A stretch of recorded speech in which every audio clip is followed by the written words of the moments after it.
Break के बाद एक बार फिर से रुक करेंगे यूपी बुलेटिन की ओर, जिसमें बात होगी खास और चुनिंदा खबरों पर। जैसे बिजनौर में इंस्टाग्राम पर फर्जी महिला आईडी बनाकर युवक की हत्या करने का मामला नजीबाबाद में सामने आया है।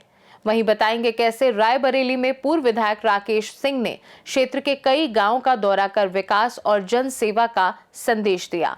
ऐसी तमाम खबरों पर विस्तार से डालेंगे नजर। आज सूर्य देव घने कोहरे में छिपे रहे, जिसके कारण सड़कों पर वाहन धीमी गति से चलते दिखे। जहां कल सुबह तेज धूप निकलने से लोगों को सर्दी से थोड़ी राहत मिली थी, वहीं आज सुबह से ही कोहरे की चादर छाई रही और गलन युक्त ठंड बढ़ गई। ठंड के चलते लोग घरों में दुबकने को मजबूर दिखे और सड़कों पर आवागमन कम रहा। सुबह मॉर्निंग वॉक के लिए भी केवल कुछ लोग ही निकले। अत्यधिक सर्दी को देखते हुए जनपद में स्वास्थ्य विभाग भी सतर्क दिखाई दे रहा है। मुख्य चिकित्सा अधिकारी औरैया ने बताया कि अत्यधिक ठंड के चलते मरीजों और उनके तीमारदारों को किसी प्रकार की कठिनाई ना हो, इसके लिए अस्पतालों में रैन बसेरों में पर्याप्त बिस्तरों की व्यवस्था की गई है। साथ ही अस्पतालों में अलाव जलाए गए हैं और हीटर भी लगवाए गए हैं। स्वास्थ्य विभाग द्वारा क्या तैयारियां की गई हैं? इस समय शीतलहर का प्रकोप ज़्यादा है, सुबह शाम कोहरा भी छाया रहता है। इसके संबंध में हमारी जो भी जनपद में 8 CSC हैं, जिला अस्पताल है, उनमें सभी को यह निर्देशित कर दिया गया कि वार्ड में हीटर आदि की व्यवस्था करें, कैंपस में अपने कंपाउंड में अलाव जलाने की व्यवस्था करें, जिससे मरीजों को तथा मरीज के आने वाले जो उनके रिश्तेदार या परिजन हैं उनको शीतलहर से बचाया जाए। हमारी तरफ से 8 सामुदायिक स्वास्थ्य केंद्र में हीटर की व्यवस्था कर दी गई है तथा वहाँ पे जो रैन बसेरे बनाए गए हैं उनमें कंबल की व्यवस्था कर दी गई है, ताकि मरीजों के परिजन वहाँ रात्रि में रुक सकें और उनके जो परिसर है वहाँ अलाव जलाने की लिए भी निर्देशित किया गया है कि संबंधित ग्राम प्रधान या जहाँ जहाँ नगर पंचायत है या ये है चेयरमैन, उनसे संबंध स्थापित कर आप लोग जो है अलाव जलाएं और हर उस पे वार्ड में एक हीटर की व्यवस्था करें। औरैया से सीनू संवाददाता राजेश मिश्रा की रिपोर्ट। बदायूं जिले के बिलसी थाना क्षेत्र में डीपॉल स्कूल के पास बस और डीसीएम कैंटर की आमने सामने भीषण टक्कर हो गई, जिसमें डीसीएम कैंटर चालक लवकुश निवासी फिरोजाबाद गंभीर रूप से घायल हो गया। हादसा अंबियापुर गांव के निकट उस समय हुआ जब डीसीएम कैंटर बिलसी से बिसौली की ओर जा रहा था और बस बिसौली की तरफ से आ रही थी। सूचना पर बिलसी पुलिस मौके पर पहुंची और घायलों को एम्बुलेंस से बिलसी के सरकारी अस्पताल भिजवाया, जहां उनका इलाज जारी है। Bilsi crime inspector BK Maurya ने बताया कि दोनों वाहनों को काफी नुकसान पहुंचा है। वहीं स्थानीय निवासी अजय कुमार के अनुसार घना कोहरा हादसे का कारण बताया जा रहा है। पुलिस ने मामले की जांच शुरू कर दी है। बदायूं से सीनू संवाददाता अवि शर्मा की रिपोर्ट। इंस्टाग्राम पर फर्जी महिला आईडी बनाकर युवक की हत्या करने का मामला नजीबाबाद में सामने आया है, जहां 21 दिसंबर को जलालाबाद हाईवे पर एक युवक समीर का शव और कुछ दूरी पर उसकी मोटरसाइकिल मिली थी, जिसे पहले हादसा समझा गया, लेकिन गले पर चोट के निशान पाए गए। 21 दिसंबर को मृतक के पिता दिलशाद निवासी मोहल्ला अहमद खेल थाना कीरतपुर की तहरीर पर थाना नजीबाबाद में मुकदमा दर्ज हुआ, जिसमें रफीक पुत्र शफीक, उसके पुत्र राहत व रफत सहित अन्य को नामजद किया गया। जांच में अरशद पुत्र राशिद निवासी मुगलू शाह थाना नजीबाबाद का नाम सामने आया। पुलिस ने मुखबिर की सूचना पर रफीक, राहत, रफत, अरशद को गिरफ्तार कर उनके कब्जे से एक स्विफ्ट कार और मृतक समीर का टूटा मोबाइल बरामद किया है। देखिए, थाना नजीबाबाद जनपद बिजनौर में 20 तारीख को हाईवे के किनारे एक डेड बॉडी मिलती है, जिसकी पहचान हम लोग समीर के रूप में करते हैं, जो कीरतपुर का रहने वाला था और उसके शरीर पे कुछ हल्के फुल्के चोट के निशान थे और इस संबंध में तत्काल पोस्टमार्टम के लिए डेड बॉडी भेजा गया था। पोस्टमार्टम की कार्रवाई हुई और इसके बाद जो है जब पोस्टमार्टम रिपोर्ट में गला घोंटकर हत्या करने की बात प्रकाश में आई तो इस बात पे तत्काल सुसंगत धाराओं में अभियोग पंजीकृत किया गया वादी की तहरीर के आधार पर और इसके संबंध में इलेक्ट्रॉनिक साक्ष्य और वीडियो और CCTV के माध्यम से कलेक्ट किए गए।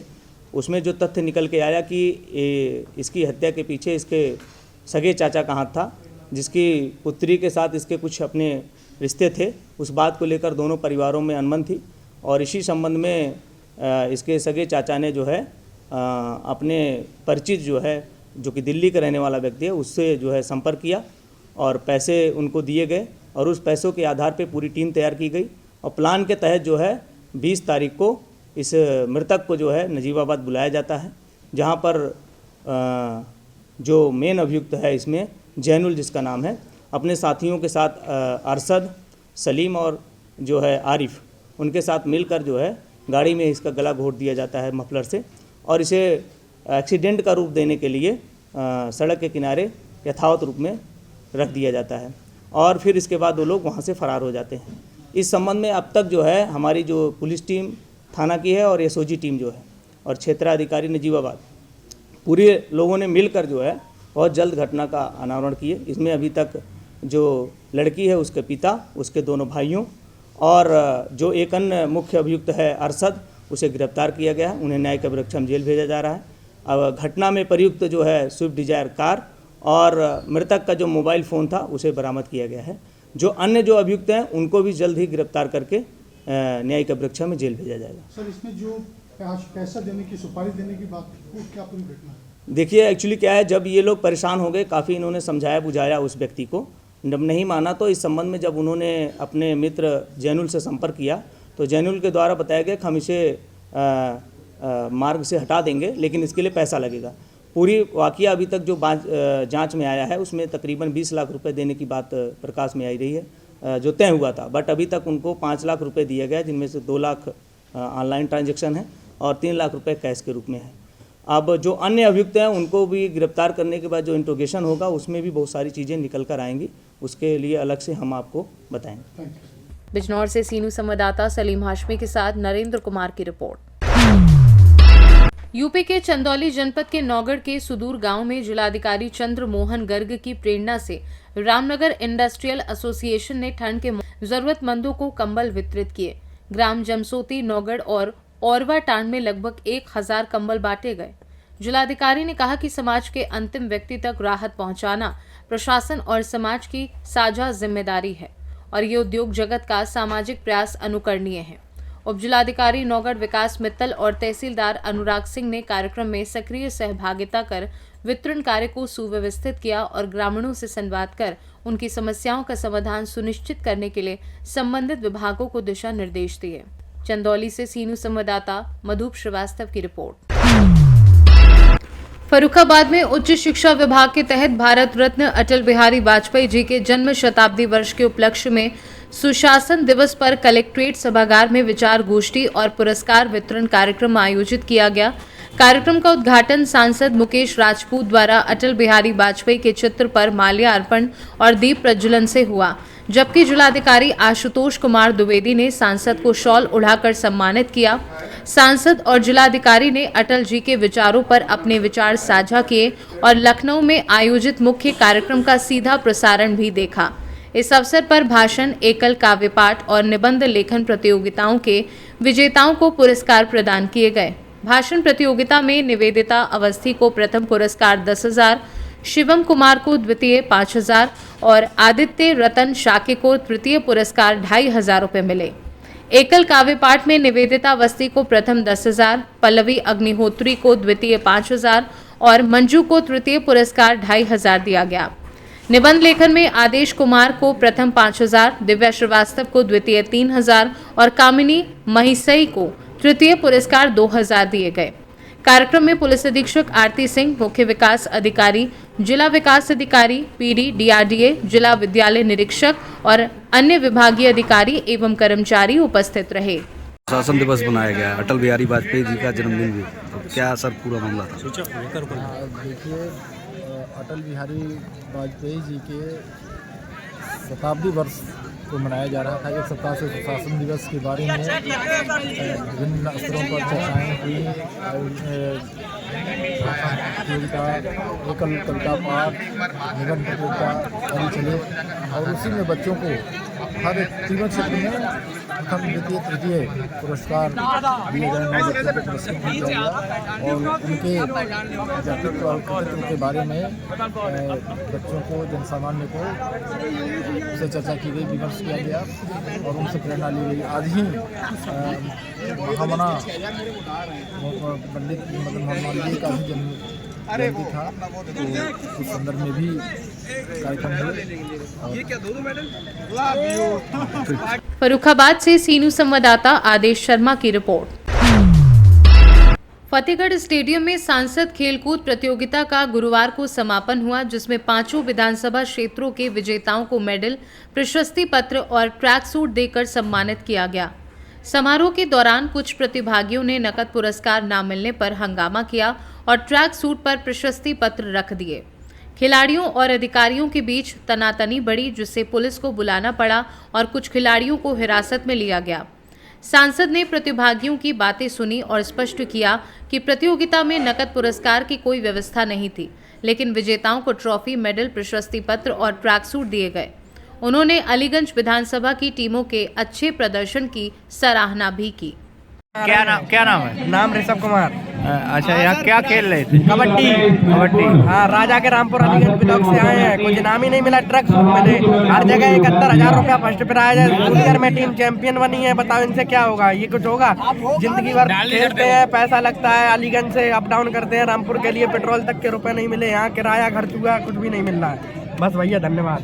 अब हुआ है, किस तरह की व्यवस्थाएं रही, कितनी टीमें विजेता रहे? मैं सबसे पहले अपने जो खेल कूद अधिकारी हैं नियम साहब के नेतृत्व में हमारी पार्टी के जिला अध्यक्ष जी हैं और जिला अध्यक्ष की पूरी टीम, जिन लोगों ने हमारे यहाँ ऑनलाइन तो आवेदन बहुत कम आए थे, लगभग 8 साढ़े 8 हज़ार थे, लेकिन ऑफलाइन कई गुना ज़्यादा लोग 10 गुना से ज़्यादा लोगों ने ऑफलाइन लोगों ने खेला और विधिवत लगभग 20 से 22 दिन तक प्रतियोगिताएं चली, जिनकी कल्पना नहीं करते। दिव्यांग जनों का और बड़े बुजुर्गों का भी कार्यक्रम, हमने सीनियर सिटीजन का भी कार्यक्रम कराए। खेलकूद में सबने भाग लिया और बड़ी संख्या में नौजवान निकल के आए। मेरा उद्देश्य सिर्फ माननीय प्रधानमंत्री, माननीय उत्तर प्रदेश के यशस्वी मुख्यमंत्री का एक ही उद्देश्य है कि हमारे देश का, हमारे प्रदेश के, हमारे जनपद के हर गांव का बच्चा खेल कूद में भाग ले। जिस तरह से हम अपने बच्चे को हर विषय के लिए टीचर्स लगाते हैं, जिसमें उसकी रुचि होती है वो सब्जेक्ट पढ़वाते हैं, इसी तरह हर बच्चे में कोई ना कोई खेलकूद की भावना होती है। खेलना चाहिए, क्योंकि कृष्ण भगवान भी खेले, राम भी खेले।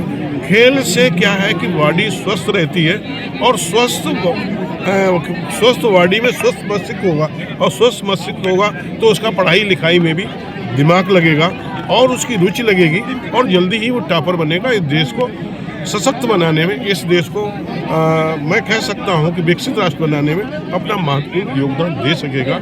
इसलिए खेलो India, fit India, hit India के अंतर्गत ये खेल हुए और इसमें हम चाहते हर नौजवान फिट और हिट रहे और अपने परिवार के साथ साथ अपने इस देश में भी अपना नाम रोशन करें। कुछ छात्रों ने नगद इनाम दिए जाने को लेकर, इसमें कोई नगद इनाम की व्यवस्था नहीं की गई थी और यहाँ के खेलकूद अधिकारी के द्वारा भी बताया था कि एक सिंगल एक आदमी जीतता, बच्चा जीतता, एक टीम जीतती है, तो उसमें खेल में अव्यवस्थाएं होंगी।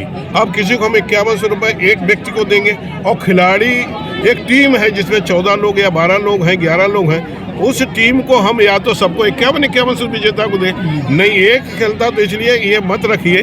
उन्हें मोमेंटो दिया गया, उन्हें टॉफी दी गई, उन्हें जिस तरह से फर्स्ट था तो उनके लिए ट्रैक सूट दिया गया और टी शर्ट दी गई। ये व्यवस्थाएं की गई थी और लोकल स्तर पर व्यवस्था है, इसके ऊपर से कोई नहीं।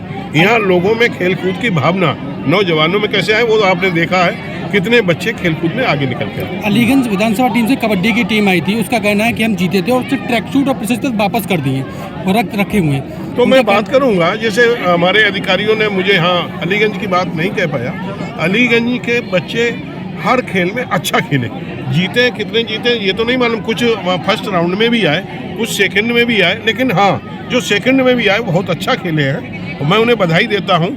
यहाँ इतने अच्छे कोच ना होते हुए भी अलीगंज की टीमें यहाँ बहुत अच्छा उन्होंने प्रदर्शन की, हमारे सभी अधिकारियों और सभी लोगों ने उनकी सराहना की।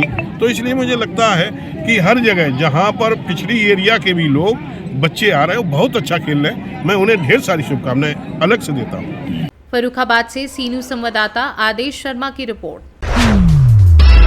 हरदोई के पुलिस अधीक्षक अशोक कुमार मीणा ने शुक्रवार को रिजर्व पुलिस लाइन हरदोई स्थित परेड ग्राउंड में आयोजित परेड का निरीक्षण किया, जहां उन्होंने प्रशिक्षु आरक्षियों, क्वार्टर गार्ड, अर्दली रूम और डायल 112 से जुड़ी व्यवस्थाओं का बारीकी से जायजा लेते हुए संबंधित अधिकारियों व कर्मचारियों को आवश्यक दिशा निर्देश दिए।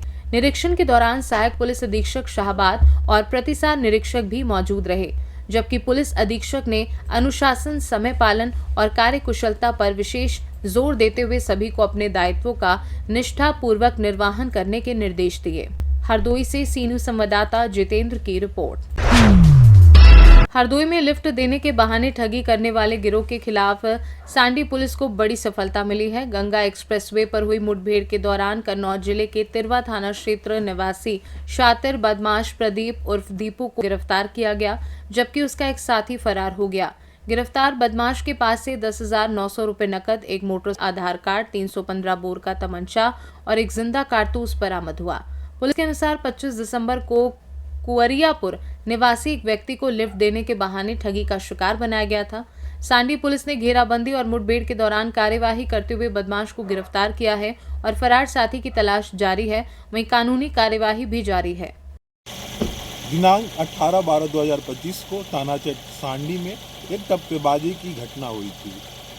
प्रकरण में तत्काल अभियोग पंजीकृत करते हुए सीसीटीवी फुटेज एवं अन्य साक्ष्यों के आधार पर घटना के अनावरण का प्रयास किया जा रहा था। इसी क्रम में आज दिनांक 25 दिसंबर 2025 को मुखबिर की सूचना पर की जा रही चेकिंग के दौरान उक्त घटना में संलिप्त एक अभियुक्त प्रदीप निवासी तिरवा कन्नौज को मुठभेड़ में गिरफ्तार किया गया है। पूछताछ में अभियुक्त द्वारा घटना किया जाना स्वीकार किया जा रहा है। अभियुक्त के पास से घटना से प्राप्त 10,900 रुपये, एक अवैध तमंचा, अपवादी का आधार कार्ड तथा घटना में प्रयुक्त मोटरसाइकिल बरामद हुई है। घायल अभियुक्त को तत्काल इलाज हेतु CSC भेजा गया है। उल्लेखनीय है कि अभियुक्त पर पूर्व से लूट, चोरी, शस्त्र अधिनियम तथा गैंगस्टर के अभियोग पंजीकृत है तथा वह जनपद कन्नौज से मफरूर अपराधी भी रहा है। प्रकरण में अग्रेतर आवश्यक वैधानिक कार्रवाई प्रचलित है। हरदोई से सीनू संवाददाता जितेंद्र कुमार की रिपोर्ट। KPL टूर्नामेंट के फाइनल मुकाबले में कुम्हेड़ी ने गिद्धवाहा को 46 रन से हराकर खिताब जीत लिया। कुम्हेड़ी गिद्धवाहा के बीच खेले गए इस फाइनल मुकाबले में कुम्हेड़ी टीम ने पहले बल्लेबाजी करते हुए 181 रन का मजबूत स्कोर बनाया, जिसके जवाब में गिद्धवाहा की टीम संघर्ष के बावजूद 135 रन ही बना सकी। शानदार प्रदर्शन के लिए राजेश कुम्हेड़ी को मैन ऑफ द मैच चुना गया, जबकि पूरे टूर्नामेंट में बेहतरीन खेल के लिए विशाल गिद्धवाहा को मैन ऑफ द सीरीज का पुरस्कार मिला। वहीं मैच में दोनों टीमों के खिलाड़ियों ने उत्कृष्ट खेल भावना का परिचय दिया। ललितपुर से सीनू संवाददाता ऋषि तिवारी की रिपोर्ट। रायबरेली जनपद की हरचंदपुर विधानसभा से बड़ी खबर सामने आई है, जहां पूर्व विधायक राकेश सिंह ने सलीमापुर, शोभापुर और लखनऊआ का पूर्वा गांव का दौरा कर विकास और जनसेवा का संदेश दिया। निरीक्षण के दौरान उन्होंने ग्रामीणों की समस्याएं मौके पर सुनी और जर्जर सड़कों को लेकर जल्द दुरुस्तीकरण का बड़ा ऐलान करते हुए अधिकारियों व कार्यकर्ताओं को आवश्यक दिशा निर्देश दिए। वहीं शोभापुर गांव में पूर्व विधायक राकेश सिंह ने गरीब और जरूरतमंद लोगों को कंबल वितरित कर मानवता और संवेदना की मिसाल पेश की, जिससे ग्रामीणों के चेहरे खिल उठे। ग्रामीणों ने राकेश सिंह की सराहना करते हुए कहा कि वे जो कहते हैं उसे करके दिखाते हैं। उनके दौरे से क्षेत्र में विकास को लेकर नई उम्मीद जगी है। SC और OBC बस्तियों को कीचड़ मुक्त अभियान में मैं आज शोभापुर और सलीमपुर 2 गांव का निरीक्षण करने आया था। शोभापुर के दरवाजे कम्बल वितरण का कार्यक्रम था, वो भी संपन्न कराया हूं और गांव के लगभग 4 पुरवे थे, इनके चारों पुरवों का निरीक्षण कराया हूं पैदल चल करके। चारों पुरवों में, जिसमें लखनऊआ पुरवा में लगभग 3 सड़कें हैं और शोभापुर में 2 हैं और 2 पानी की टंकियां हैं। तो ये लगभग 5-7 काम हमको शोभापुर ग्राम पंचायत में मिले हैं और जिनमें कल सवेरे 10 बजे से काम शुरू होगा। 1 सप्ताह में सभी समस्याएं सॉल्व हो जाएंगी। ये लोग किन समस्याओं को ज़्यादा आपसे बता रहे हैं? ग्रामीण क्षेत्रों में क्या यहाँ पर पानी कुछ खारा है, जिसके कारण लोगों को दूसरे गाँव से पानी लाना पड़ता। तो मेरे ख्याल से बेसिक चीज़ वही है। तो एक जगह इनके यहाँ मीठा पानी है, तो प्रधान ने अवगत कराया मुझे कि अगर इसमें पानी की टंकी यहाँ बन जाए कुआं में खारा पानी, तो उसका हम कुआं रिपेयर करा करके ऊपर जाल वाल डलवा करके कि उसमें साफ़ सुथरा पानी नीचे रहे और पानी की टंकी बनवा देंगे। उसी पानी की टंकी मोटर लग जाएगी, उसी से इनको सबको पानी पूरे गांव को मिलना शुरू हो जाएगा। तब इनको लाभ मिल जाएगा। और सड़कों वाला काम जो है कल सवेरे 10 बजे शुरू करा दूंगा। आज कितने गांव का निरीक्षण करेंगे? सलेमपुर के जितने भी पूर्व हैं उनको करूंगा और शोभापुर के जितने पूर्व थे उनको कर चुका हूँ। 4 पूर्व थे हो गए। माता जी क्या नाम है आपका? राम दुलारी। कहाँ की रहने वाली हैं? कल कौन आया था? राकेश सिंह। क्या कहा था उनसे आपने? वो कहीं के गली गली आ रहा, मतलब कब बन जाए, तो कहीं कल। फिर आपने उन्होंने क्या कहा? कल बन जाएगा। वो कहीं कल ही। भरोसा हुआ था आपको? हाँ भरोसा भाई, आज काम लग गया तो भरोसा है। कैसे नेता हैं? अरे नेता बढ़िया है। क्या नाम है आपका? बिंदमती। कहाँ के रहने वाली हैं? पूरे लखनऊ। कल कौन आया था? राकेश सिंह। क्या कहे गए थे? बोले थे सड़क बनवाने के लिए। आपने कुछ कहा था उनसे? हाँ। क्या कहा था? यही सड़क की मांग की थी। क्या कहा था? बोले थे कि वो बोले कब से बनवाना शुरू करें, हम बोले कल से शुरू कर बनवाना। फिर क्या हुआ? हाँ काम लगा है। लगा है। भरोसा हुआ था कल आपको? कल तो नहीं था भरोसा, पर आज हो गया। हो गया भरोसा। हाँ। कैसे नेता हैं? ठीक है, अच्छे हैं। एक बार में आपने कहा और काम चालू हो गया। दादी क्या नाम है आपका? फूल कली। कहाँ के रहने वाली हैं? लखनऊ है पुरवा। कल कौन आया था? राकेश। क्या कहा था आपने उनसे? राकेश रत्ता का पूछ रहे हैं, सब लोग बोला कि पूछे थे? हाँ बन जाए। आपने क्या कहा था? कहीं बन जाए, हमारा लड़का लंगड़ा लूला है, बोदा की जाता आवत। हाँ तो कल काम लग जाए। कल कहा और आज? अरे आज ठीक काम लग गया? हाँ लग गया। कैसे नेता है? अरे नेता लाग तो है का। अच्छा दादी, इतने साल इतनी सी उम्र में हाँ आपने देखा कि एक बार किसी नेता ने कहा वो काम चालू हुआ हो? नहीं देखा। नहीं। अच्छे नेता है। हाँ। रायबरेली से सीनू संवाददाता अमन गुप्ता की रिपोर्ट। यूपी बुलेटिन में फिलहाल के लिए इतना ही। वक्त एक छोटे से ब्रेक का। ब्रेक के उस पार हम आपको और भी तमाम बड़ी खबरों से करवाएंगे रूबरू।